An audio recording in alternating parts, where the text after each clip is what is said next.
If you guys want a chance to come hunting with me this fall, Worldwide Trophy Adventures and I teamed up together to give the opportunity to one lucky winner, just like last year. This year again, we're doing a Worldwide Trophy Adventures giveaway and share camp with me. And this time, it's going to be all the way up in Alberta chasing mule deer in September. So if you guys want a chance to come hunting with me this fall, make sure to check out the link below. Check out the landing page on worldwidetrophyadventures.com. Springtime, bit of an update. We are going pretty hard this year for turkeys in general. For the first time ever, I'm going to go hunting in Florida. Shoot one of those rascals down there. I've never been hunting down in Florida, so just in a short couple weeks, we're going to be chasing those bad boys. And now's a great time also to get all your turkey stuff dialed in. I know last year we did kind of a collaboration with Matthews on doing like my turkey bow hunting setup. Well, this year changed a little bit, and we also are going to be offering you guys something pretty cool. We did our small batch arrow system just, what was it, a month ago, 2 months ago. Well, now what we're gonna do, and I'm gonna actually make them right now to show you guys, but we're gonna do a very, very small batch of custom turkey arrows, but set up for the decap or broadheads. So I'm going to show you how I prefer to now run these bad boys, and then they're going to be available. They should be available by the time this video comes out on berollmerch.com if you're interested in getting your very own custom decap arrows. And the biggest problem with typically shooting turkeys in the head is just is a little bit of extra work. You got to get different arrows. You got to obviously get the broadheads and everything. So we're just trying to make that a little bit easier, because my preferred method now with turkey hunting with the bow is to shoot them in the head. I feel like it's the cleanest, most ethical way to do it. If you guys have bow hunted turkeys before or know people that have, it's very, very tough to body shoot a turkey. There's so many feathers, and unfortunately, statistically, a lot of birds wound and you never find them and they end up dying later or whatever. So I've kind of switched gears completely over to just shooting them in the head. With a decap, it's very, in my opinion, equivalent to like a shotgun. It's like you shoot them with a shotgun in the head, they are going to die or they're going to live. And I feel like that's the same way with shooting them in the head with a decap. I feel like it's more fair to the bird. So if you guys are interested in that, want to make it a little bit easier on yourselves to get into it, we're now offering B-Roll custom arrows, which I'm going to make for you right now. These are our tried and true victory arrows that are my new favorite arrow. They're not new. They are, I've had them for a long time. I've been shooting these bad boys for quite a long time. These are RIP TKOs, so the same ones I shot all fall, just normal hunting or whatever. But we are only going to offer these in 250 spine, which is the stiffest spine they make, and at full length. Only one option at full length. You want that broadhead to be not as far out, but far out in front of your sight, far out away from your fingers, which is why a lot of times you got to make a whole new arrow when you're doing this bad boy. So with it being a longer arrow, we're just offering one spine, because running it a little bit stiffer, regardless of your poundage, if you're shooting 50, 60, 70 pounds, a 250 spine will be fine for these broadheads, because they are 125 grains, so a little bit more than usual. And an arrow being out longer is just going to flex more, so it's going to spec out just fine for your setup. And 250s, they always recommend going, up in spine, but 250s should work. Unless you're shooting like 40 pounds, I probably wouldn't recommend using these. But hey, maybe we have a bow that we can try it out at. Maybe one of those mission bows. We'll do a 40-pound test run or something on and see how it works. Okay, so since we're not cutting these bad boys because they're going to be full length, we don't have to cut them. We don't have to worry about any of that. And they should already be square. Everything should be good about that. But just to be safe, what we'll do first is we'll take our squaring device, which is a G5, just normal squaring device. We'll run that on there just a couple times.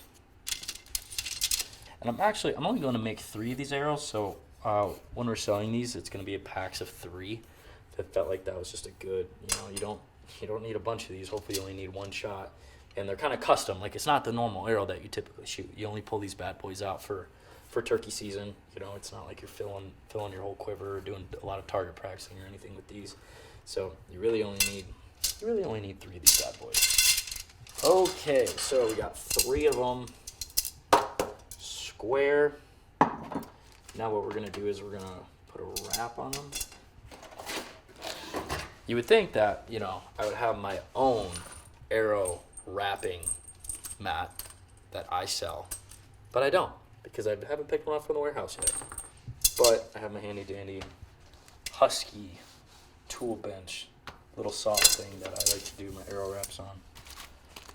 So we'll pull this out, get a wrap. When we place these wraps down, if you do your own arrows or whatever, we put these facing to the right always, the logos or the wording or whatever. Try not to let your fingers stick on it too much. And then we spine align all of our arrows. So what I like to do is we hold the arrow just like this, kind of the knocked position like this with your two fingers. Then it gets this spine aligned on the Victory's shafts, to all their shafts. When you go to roll it, that line where the wrap connects is going to be right there. So let me just make sure it's all lined up.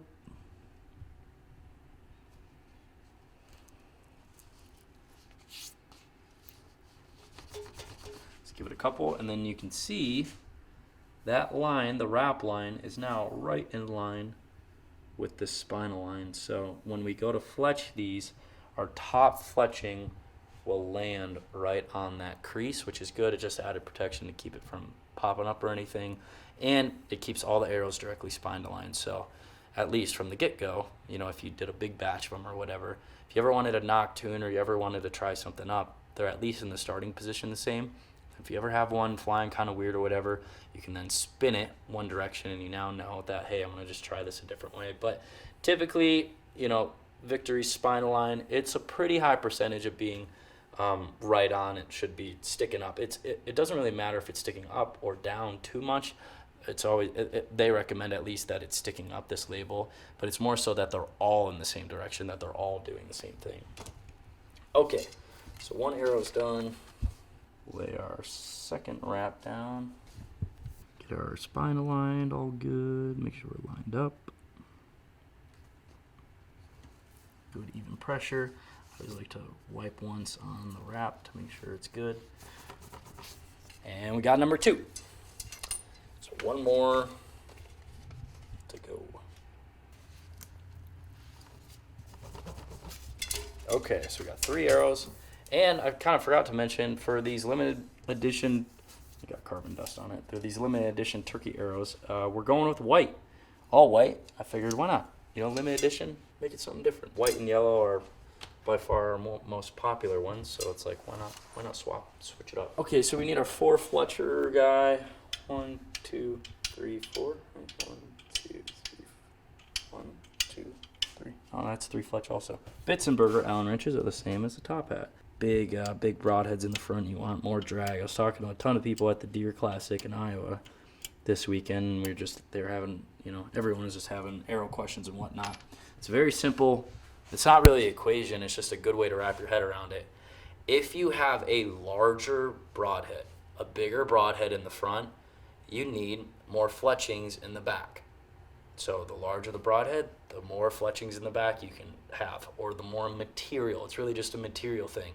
You can achieve more drag, more fletchings in the back by either going to a larger 3 fletch, like a larger vein 3 fletch, or going to a 4 fletch. You can run some smaller veins as a 4 fletch, but it'll get you to about the same material as if you did a 3 fletch with some bigger veins. It's you know, everyone's like, why do I need 4 fletch? Why do I need 3 fletch? Well, I think the better answer is, how much material do you need in the back to cause drag to help offset what you have in the front? If you have a super small, like a little dead meat or a schwacker, just fixed blades, you really don't need a whole lot in the back. You could get away with, you know, some heat veins or just a 3 fletch of whatever. But as soon as you up to even a mega meat, a good fixed blade, any sort of fixed blade, but if you get into some of these bigger fixed blades, you need to be running some bigger 3 fletch veins or some bigger 4 fletch veins just to cause more drag, to help stabilize the arrow, to help with tuning, all that jazz. So we have these big hawking dudes. We need some bigger fletchings. That's why last year I was kind of experimenting. I shot with these giant flu-flus. But shooting with these giant flu-flus is kind of a pain in the rear. It's a pain in the rear to draw back, pain in the rear to shoot. It's more maintenance. These don't last forever. All the above. So what we are doing this year is our B-reel vanes. that are not in yet. They are showing up this week. We are doing these. The 3.5 X vein. So it is the bigger vein, the biggest vein in this X cut, which is going to have the most drag in a 4-fletch. It's going to do great. It's going to steer the arrow just I think enough and not too much and not be a pain, but also it's more than what you would want standard. I mean, a 4-fletch in these is a lot. I mean, it's a bigger vein, especially in that 3.5 and a 4-fletch. I've ran in this 3-inch. I've ran a 4-fletch, and I've had all under the sun. Any type of fixed blade broadhead has worked with this combination. So now we're even going up. We got a bigger blade though. So it's gonna be great. It's gonna be great. If you're running a helical clamp, nice. A helical clamp in the Spitzenberg, you really gotta adjust it so that this clamp sits just perfectly on here. So I kind of know just about what it needs to be. And unfortunately with the Bitzenbergers, it's kind of an eyeballed thing. There's no etch marks, there's no nothing, but it's a little bit different than a straight clamp. If you're running this vertical or this helical clamp, you really got to make sure that it's just sticking right. Okay, so we have this clamp set up perfectly now. It's just really important that you get these helical clamps nice and tight in there. You can see that there is 100% going to be contact on that. It like wraps all the way around just right, and essentially we had to move this clamp like this. We had to cock it like that. But if you were running a straight clamp and had it like that, it wouldn't work because the 2 points of contact, there would be no contact. You can only get like a 1 or 2 degree offset on one running a straight clamp on a Bitzenberger, which is this guy right here, straight clamp. So of course, if you had like a flat surface or a cylinder like an arrow, as soon as you start to move it one way or another, there'll be some contact right here, but there won't be contact on the tips of the vein. So when we have this guy, which is all looking weird like that, which is a left helical, you have to slightly offset the whole clamp so that it applies nice and evenly. We use our Blazer Bond from Boning, and we have our 3.5-inch veins. So we'll load up the first one here. I always run in these, where these arrows will be is at this first notch right here.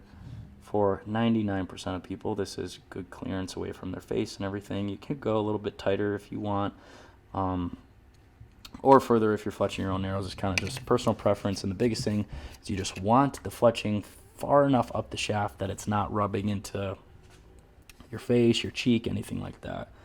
So what we do is we typically like to do 5 or so dots depending on the vein. It's a big vein, I might need 7 dots or so. Okay. Make sure we're clicked into place, make sure the arrow is all the way down. And the connection point first, you hit at the bottom of the Bitzenberger down there. And once you're down, then you just slowly come into place. Then you hold it down. Some people say you gotta hold it down for a long time, but I typically just make sure it's all the way seated down, maybe 6, 7, 8, 9, 10 seconds, depending on what you want. Open the clamp, tip a little bit, and pull off. And voila, we have our first vein. All done. I really think that 4-fletching was as a conspiracy theory, the vein manufacturer's way to make you buy more fletchings. That's true or not, I don't know. Fletching number 2, we're going to do the same exact thing. Swing down with it, apply pressure, then your index finger and your thumbs, pushing down even more. And we got a little bit of glue spewing out right there, so once we pull this off, I'll grab a little bit of paper towel. Paper towel, Q-tip works really good, but if you just got some paper towel laying around, you can fold this up and you just kind of wipe down, clean it up a little bit, make it look pretty. Wipe away the little bit of glue. That is a sexy looking arrow. A big arrow, but a sexy looking arrow. So there we go. That is our 4-fletched in the 3.5 X vein, X cut That is big. That's a lot of drag, but that's what you want, especially for these big hosses that we are dealing with. The white was a good choice too. It looks super clean on there. The wraps almost aren't big enough. I really didn't think about that, but looks nice, fits well. So now that we have it fletched, what we'll do is we use Victory Black Fusion insert iron on these bad boys. So we'll just put a healthy amount on there, not too much, not too little. You can kind of spin it as you go in, and you kind of hear like air escape it, and then you just take paper towel, rub the excess, and then it is important that you do stand these bad boys up. This Victory stuff, it says it, I forget exactly what it is, but I think it cures in a few hours, but it is solid in a couple minutes, right? 90 seconds. 90 seconds, but it doesn't like fully cure. That one, though. Well, I pretty much seems Yeah, so. 90 seconds. So we are gonna wait a little bit, and then we'll go shoot this bad boy, and I'll kind of run through my bow setup. But that is gonna be my arrow that I'm gonna be shooting turkeys in the head with very shortly. Before we go jump outside, I am going to make sure that this bow is retuned, because shooting these big broadheads, it is vital that your bow is tuned, because it is the ultimate big broadhead. And we all know that big broadheads are super finicky when shooting them. So let's see what we got. Okay. So we got very knock low. So what we're gonna do, we'll bump the rest a little bit, and then we'll see what we get. Okay, better. A little bit more, and we should be pretty close. Bullet hole. Okay, so we got to a 3-shot bullet hole. Don't know why, honestly, it was that crazy at first. Messed some stuff up, so just double check. Shoot through paper real quick. If you don't have a paper tuner and you're trying to do this all DIY, you can get a little sheet of paper, computer paper, rig it up somehow, cut a hole through a box, shoot through a box to a target. There's all sorts of ways you can just very simply put a paper, some newspaper, whatever, and there's a bunch of quick guides on the internet on what to do with your rest. But if you're in my situation, you just got a little bit, you just want to bump your rest up. You want to bump your rest down just a little bit. We are good to go. We're going to go outside and shoot. We have our broadhead on now with our arrows, and we have a little pillow target hanging down there. It's our little pillow friend. Say hello, pillow. Biggest thing that's super important with these broadheads is make sure you have clearance when you're at full draw. So what I mean by that is there's these big honking blades, and as you draw back, it runs into things like the sight or whatever else. So what we're going to recommend, we'll have a disclaimer on the website for these custom arrows if you do end up getting them. Disclaimer of just like what the maximum recommended draw length would be. It's going to be right around probably 30 plus inches of draw length. These arrows probably are not right for you, just because I'm nervous about them running into your riser or your sight or other things like that. But since it's a 4-fletch, it is really easy to just spin your arrows. You got 4 different directions, I guess, or 4 different positions that your arrow can go in, and you can go down and you can mess with your blade direction just a little bit to optimize it. So what I'm going to do is I'm probably going to land with the blades like that. So when the blade comes back, it's going to be about right here on the scope. It'll be out in front of the scope. It'll be about right here. But if you have a little bit longer draw length than mine, your blade will be right here somewhere under your scope. So really just depends on what sight setup you have. But we got our pillow. It's shot up a little bit already because it was last year's pillow, but it'll still work just fine. So what we're gonna do is we're gonna aim at that. We're about 15 yards. Hopefully I don't miss.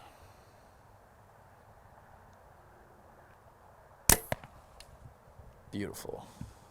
I kind of think I was pretty decent. So let's go down there and look. I made this new dot down here, and it looks like our impact was right down there, but I'm gonna draw, since I didn't think that nastiness would be a problem. I'm gonna draw a new dot like over here fresh new dot. There's really not a great system for shooting these bad boys other than a pillow. This is the best I found because it has the momentum. It's soft, it's squishy, and you actually get quite a few shots out of these bad boys. And when you get them, they do come with replaceable blades. So, you know, after that one shot, it's still pretty dang sharp. So I'd be totally fine shooting turkey with this. Like, I could cut myself probably if I put some pressure on that. But after a while, if you shoot this several times, you can just change the blades out and the main ferrule will still be fine. So let's shoot this again. I'm gonna aim over there now this time. This was also last year, just a massacre. So I'm gonna shoot over there this time and see if we get some better impact. So you can see with my clearance, I just have the blades positioned so that one, they're not, you know, I'm not gonna be in the way of my fingers or anything, and they're avoiding the scope. So as you get these turkey broadheads and these longer arrows, it's just important that you're very, you know, you pay attention to your whole setup and that nothing's gonna hit. Okay, it was low. Makes sense that we are low. So I'll bump it down a little bit, shoot again. Now this pillow, it's actually impacting decent, but after I get close, I might run and get a sheet of paper, and so I can aim at a sheet of paper and actually see it cut into it. Yeah, I was there and it hit here. And I think the time before, these are the top two blades and the bottom blade was down there, so we were low. Did it look close? I don't even know. Low again. Gotta be. Yeah, it cut even more, we're a little higher. I just need to bump it more. It's amazing how much these arrows drop now. Okay, we shot a couple more times, and I think we're finally to the point of getting sight in. It's amazing how much these drop, just the drag, longer arrows. It's technically a heavier arrow, which will weigh it once we get inside and shoot it through the chrono. But of my current other setup, so let's see what we get.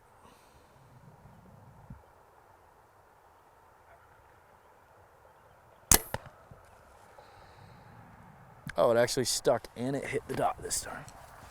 So that's where it hit, about right there, which is just upper right of the dot. But I mean, this is the same one we've been shooting, and the blades do appear, one of them seems to be just slightly bent like that. But really, it just looks like pretty good shape still. Like I would be confident to shoot a turkey with that. And they have all these little Phillips head right here that if you do decide to keep shooting them, just make sure that they stay tightened down, because that's how the blades swap out on them. So that's kind of my start to finish, how I would sight in these arrows. And for these arrows, the 4 Fletch 3.5 seem to do the job just fine. But it is important to make sure you shoot it through paper, double check your arrow. Your bow still needs to be tuned properly, and jumping up to these type arrows, you need to make sure that they still are shooting straight in a bullet hole as close as possible, at least, but these fletchings do guide the rest of the way. So turkey arrow and setup, I guess you could say, for this year, it's going to be this bad boy. And just a few short weeks, we're going to be chasing birds around down south in Florida. So that's very exciting. Those videos will be coming out soon. And then we're going to keep rocking and rolling from there. So I hope you guys learned something in today's video, and we'll catch you guys in the next one.